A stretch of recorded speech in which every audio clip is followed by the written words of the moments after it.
lots of laughter, several cups of delicious exotic and local teas with delectable pairings, and a sparked interest with the order of the day at a recent tea tasting. What started out as a simple outing turned into a soul-soothing afternoon and a potential hobby I never expected to fall in love with. There was inspiration in every sip, and once again I realized that small adventures don't need passports or big plans.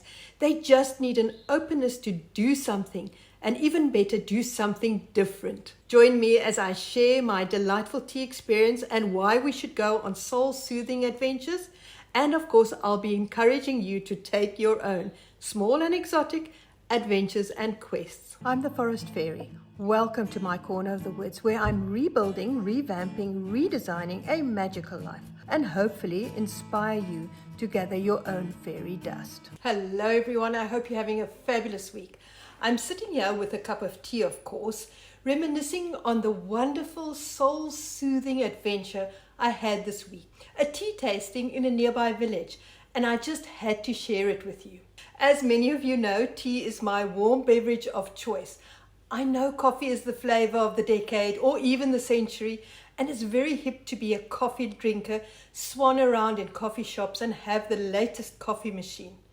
But me, I love my teas, always have. There's just something different and exotic about drinking teas with names such as Lapsang, souchong, Jasmine Queen, Earl Grey, pinotage rooibos, and butterfly pea flower.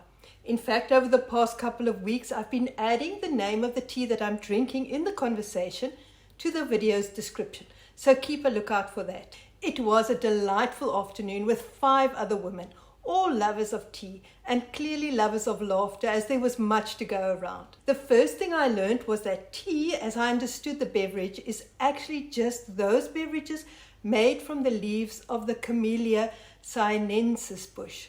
This could be a white tea, a black tea, or a green tea, or one of these to which other leaves and flowers or tastes have been added.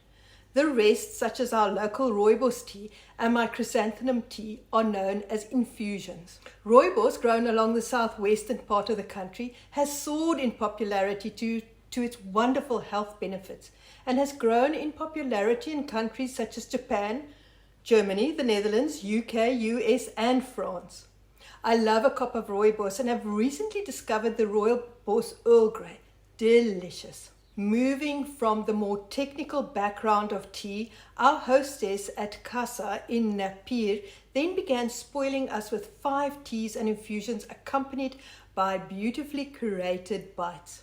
The teas ranged from unusual black teas to green teas to our local rooibos. The first up was Lapsang souchong, which was paired with a slice of quiche and a slither of carpaccio. This is a black tea of which the leaves are smoke-dried over a pine wood fire. Interesting taste. I got a taste of bacon, but not a tea I would drink. This was followed by Genmaicha, a Japanese brown rice green tea. Yes, it's actually had bits of popped rice in it. This was paired with a small rice cookie topped with a trout and a toffee. Again, interesting, but not for me. Then we came to one of my favorites. Now, I'm not really a green tea drinker, but I love the Jasmine Queen tea. It's actually an infusion, as it's rooibos green tea mixed with jasmine flavor. This was paired with candy floss and a smudging of lemon curd. The Queen was followed by the spectacular butterfly pea flower, or blue tea as it's commonly known. It's a herbal tea made from a fusion of the flowers of this flower, and it's an acquired taste, which I found was better with the addition of lemon. It had the pairings of a samosa-like roll and a piece of dark chocolate. Then my favorite for the day, probably because it's ideal for winter, sticky naartjie. It's an infusion made from rooibos with additions such as lemon rind, naartjie flavoring, orange peel, honeycomb, and ginger. Naartjies are a well-loved local citrus fruit, much like a mandarin, orange, or a tangerine.